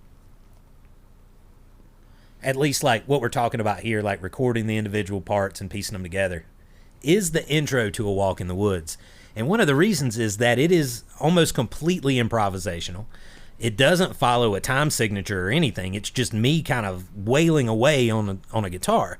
And that's really hard to do when you need a metronome for the other people to be able to hit the note, right? If we're doing it in the room together, we're looking at each other. You guys see when, I'm over-exaggerating when I'm going to hit the chord and y'all are watching. But when we're doing this like independently, like you can't read that. And this is meant to warp the time, right? Like this part is meant to like change the song's been like upbeat and consistent in its rhythm up to this point, and this totally shifts it. And so what I ended up doing is well, anyway, let me play it for you first so you know what I'm talking about. So this is the intro to A Walk in the Woods, and I think I've isolated the acoustic guitar here.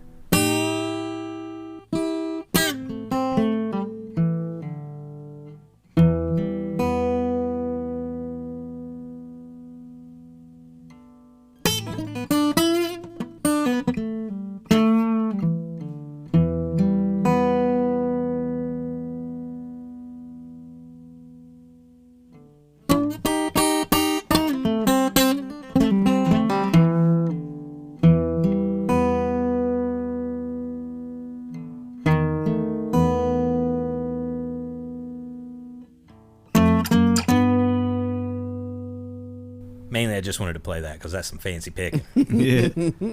So I'm trying to do this, right? And there's no like tapping your foot to it or anything, at least the way that we've played it in the past. The metronome was distracting me. Like I couldn't like hold and hit the notes and feel it the same way that I was. But I needed something there so when the bass and everything came in, we could hit it together. So I ended up turning the metronome like way, way down. So it was barely audible, and then just trying to follow it for the beginning of the next lick, but mostly just following it subconsciously. And that ended up working out for us where, Chop, when you were going in and putting the bass over the top of it, when I was doing the electric guitar, we could guess where that everything was going to come in on a click, and we could finally guess where that click was going to be. Yeah. So on April 30th, Nolin came in and recorded the saxophone. The original plan was to have it throughout the song, like we played it live, and that was the take that Nolin gave us. So let's listen to the sax recorded intro to the song.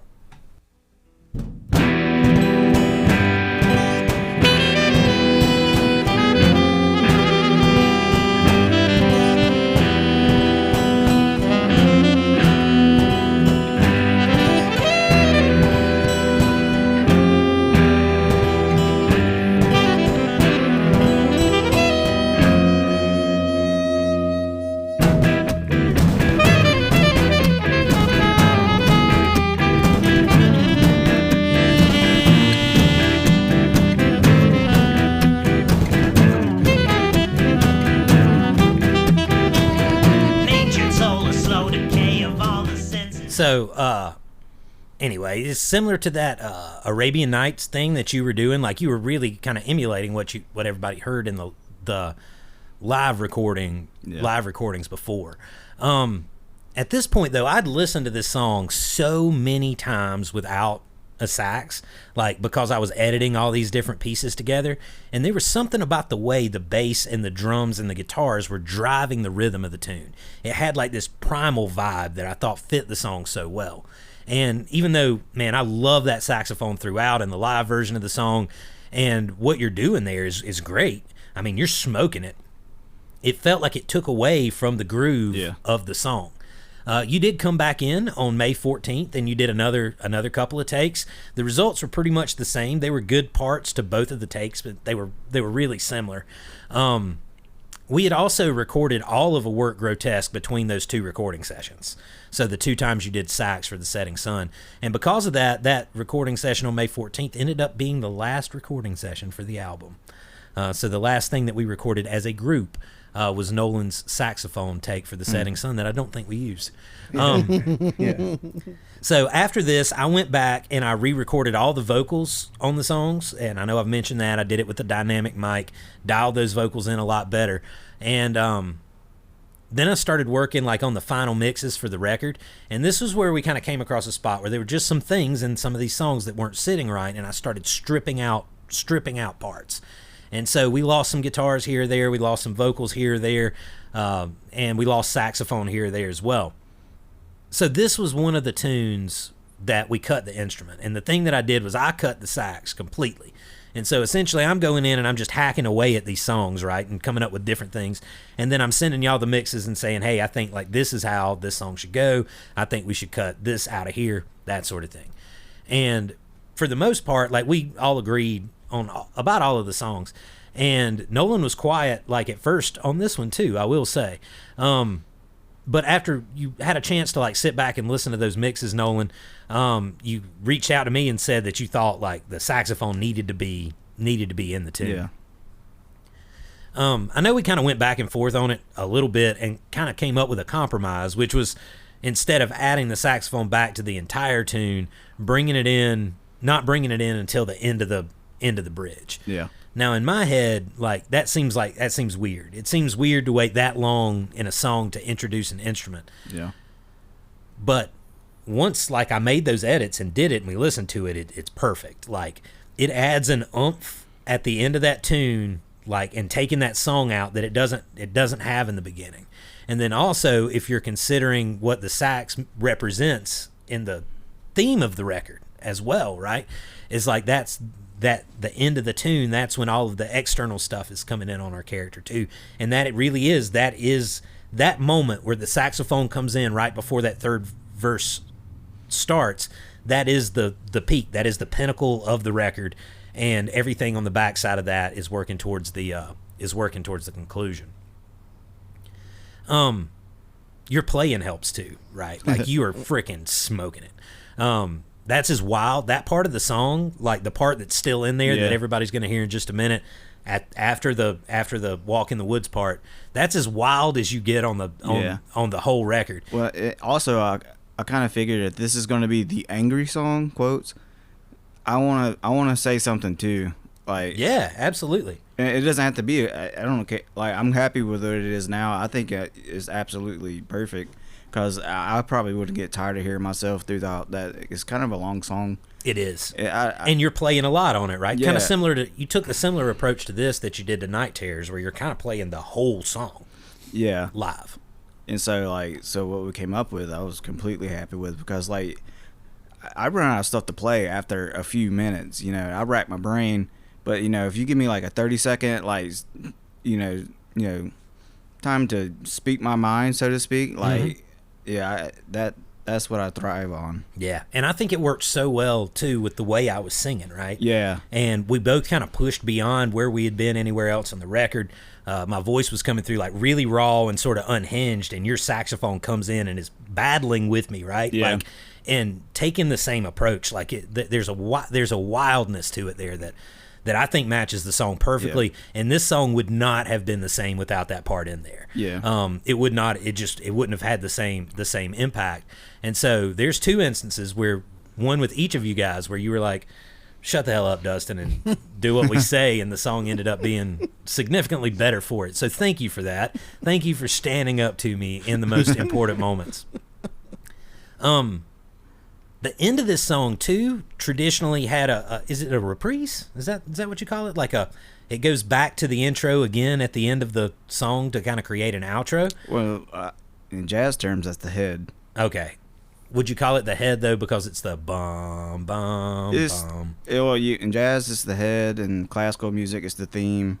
So like, well, it's part one to me, right? Yeah. So we went back to part one at the very end of the song to mimic the beginning of the song. Yeah. And of course the sax is still doing the Arabian Nights thing over the top of that. So that was how we recorded it when we did the album too. Let's let everybody hear what I'm talking about. Never thought I'd be the one that had to tell the setting sun he didn't know his place in the sky.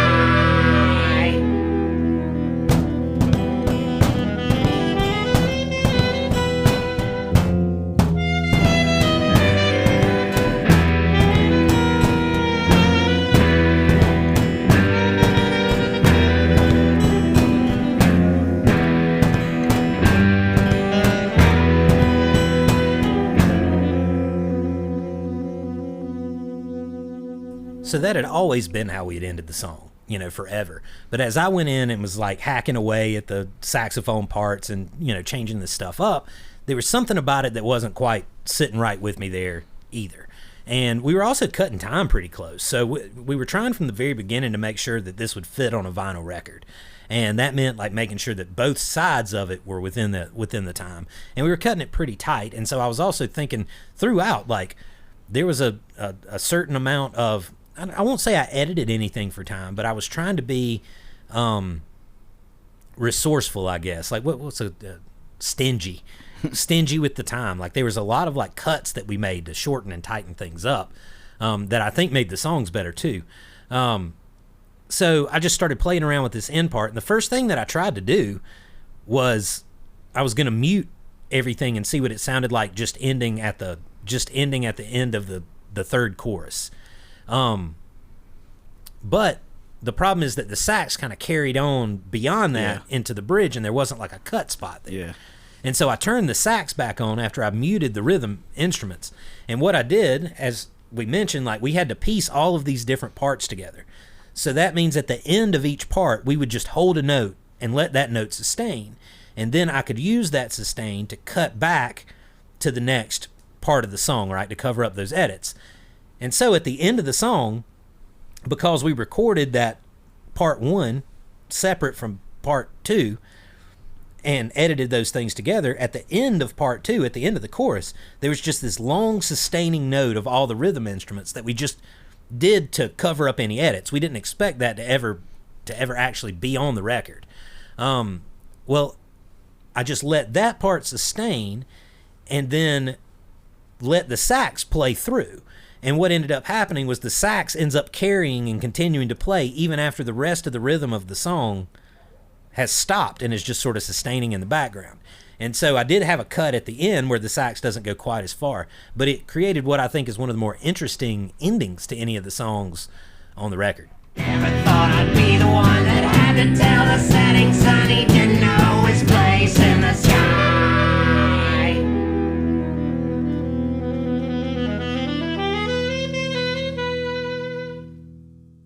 And I think that's perfect, right? Like, Yeah. And it's leading directly into A Work Grotesque, which is a pretty saxophone dominant song as well.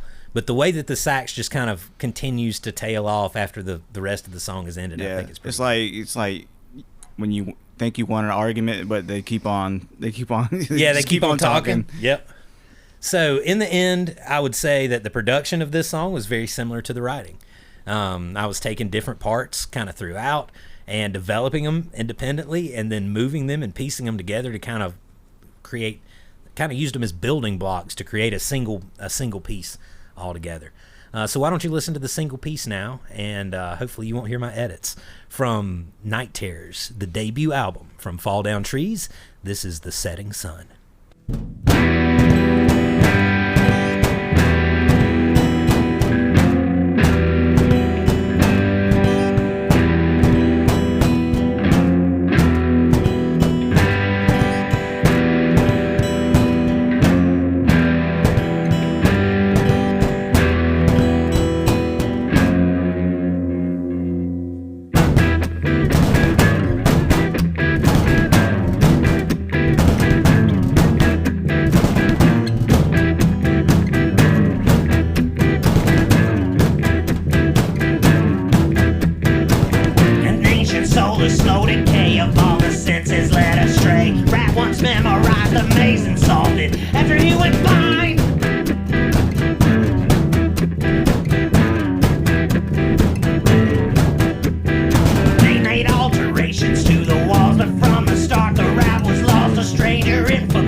Never thought I'd be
The Setting Sun from Night Terrors by Fall Down Trees.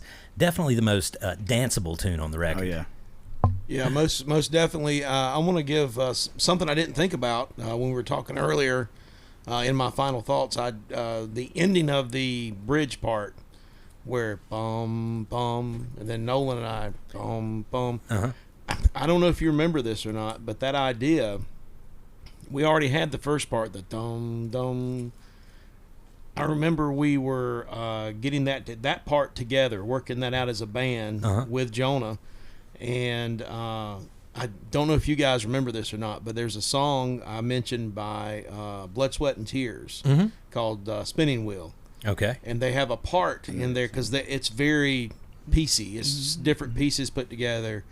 And there's a trombone that does this kind of thing, and I remember us putting that together. So I would be kicking myself later if I didn't mention it, because that one little part came from years of my dad listening to oldies radio. How about that, man? Hearing that song from Blood, Sweat, and Tears. I do not remember that. That's a cool story.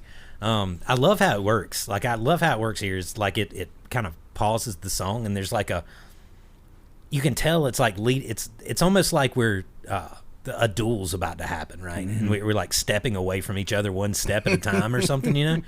And then when it comes, and that's the introduction of the saxophone too, right? Like, that's the first note that you hear in that song of the sax is the ba ba with the bass, and then it goes wild. Yeah, this is one of these songs for me. I've said it before on probably Night Terrors and maybe even Modern Prometheus, but like for me, this is like one of those things. Like, for me at least, is like, let's just throw something at the wall and see if it sticks. And it does. And like I said before, is like, I don't know the background for all these songs. I don't even know most of the lyrics for most of the songs. Right. I'm just trying to do whatever I can to do, you know.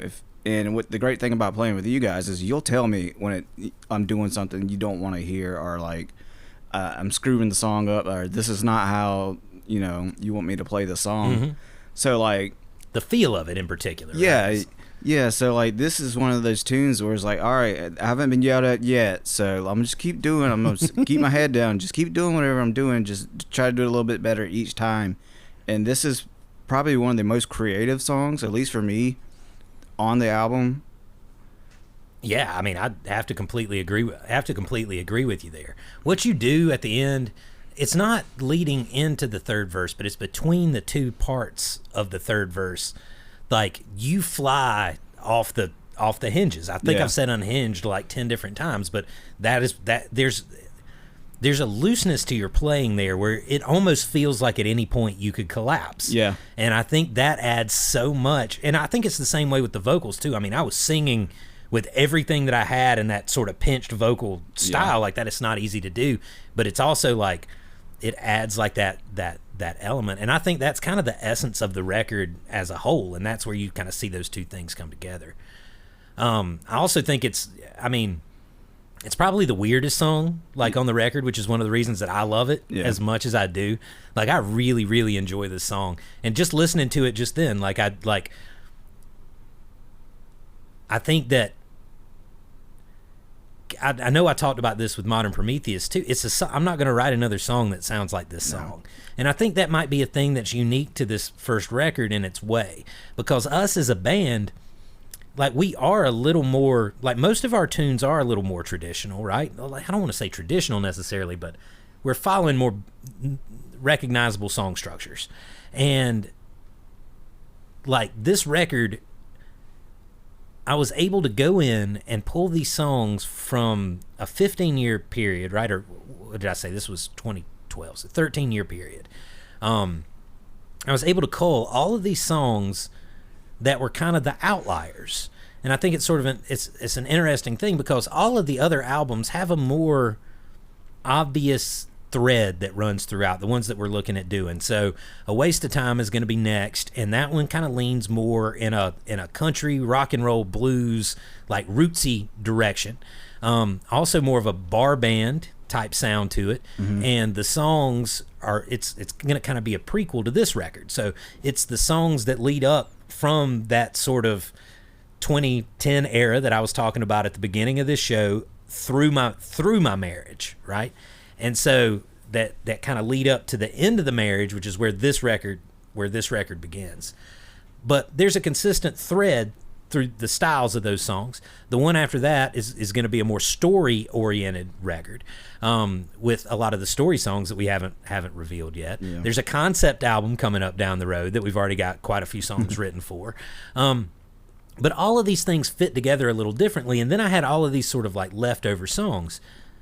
And then magically, those leftover songs created a thread that allowed me to tell a story that was happening in a contemporary way. So I wasn't writing new songs to tell the story. I was just able to pull out these songs, and so many of them are on the fringes stylistically from anything else that I usually do.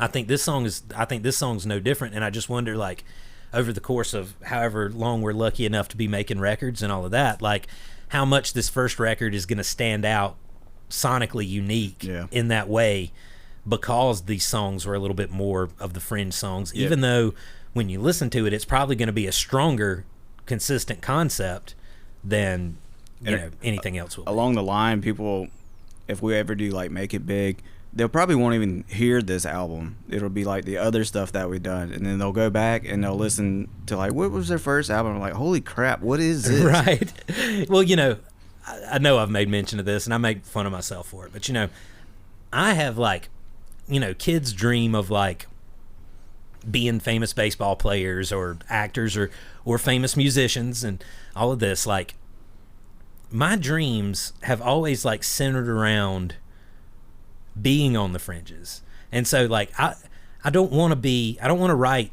a ton of hit songs for people. I want to be the one that all of the songwriters are like, hey, have you ever heard this guy? Yeah, exactly, exactly. Like, he died poor and, hungry and, all of this, and nobody ever listened to his work, and it's the most incredible stuff you've ever heard. I'm that way. Like, I love that when you listen to bands and you, like, discover a band, and then you go back to those early records, and there's something there because they're making those albums before they've made it, like they're making these albums with a collection of songs that they've had for a while, so they've really been able to, like, work them out. But also there's no, like, pressure from the record labels or from a fan base or anything like that. And so that first album always has, like, not always, but with a lot of my favorite artists, that first album has sort of a uniqueness to it that people hold dearly. Yeah. And I have a feeling, like, regardless of whether we make it big or not, like, for us as musicians, you never forget your first. It's always it's always special. Yeah. All right, thanks for listening to Does It Make a Sound? We'll be back in a couple of weeks with episode 9, A Work Grotesque, where we don't let our humble beginnings get in the way of our pretentiousness. In the meantime, please like, subscribe, and review the show on your favorite podcasting platform. Stay up to date with Does It Make a Sound and Fall Down Trees by following Fall Down Trees on Facebook, Instagram, YouTube, and TikTok. Links are in the description of this podcast. As independent artists, we need patrons to spread the word about our work. So if you find value in our music or this podcast, please also share it with your friends on your social channels too. Does It Make a Sound and Fall Down Trees are proud partners with Guttersville Records, a collective of independent artists working together to be heard in this noisy digital space. So please like and subscribe to the Guttersville channels too. Make sure to listen to all of the music coming out of our little indie label. Go listen to the other episodes of Does It Make a Sound if you haven't already, and stream Night Terrors on your favorite streaming platform. Thanks for listening and for all of your support. For Porkchop Branch and for Nolin McAlister, I'm Dustin Owens.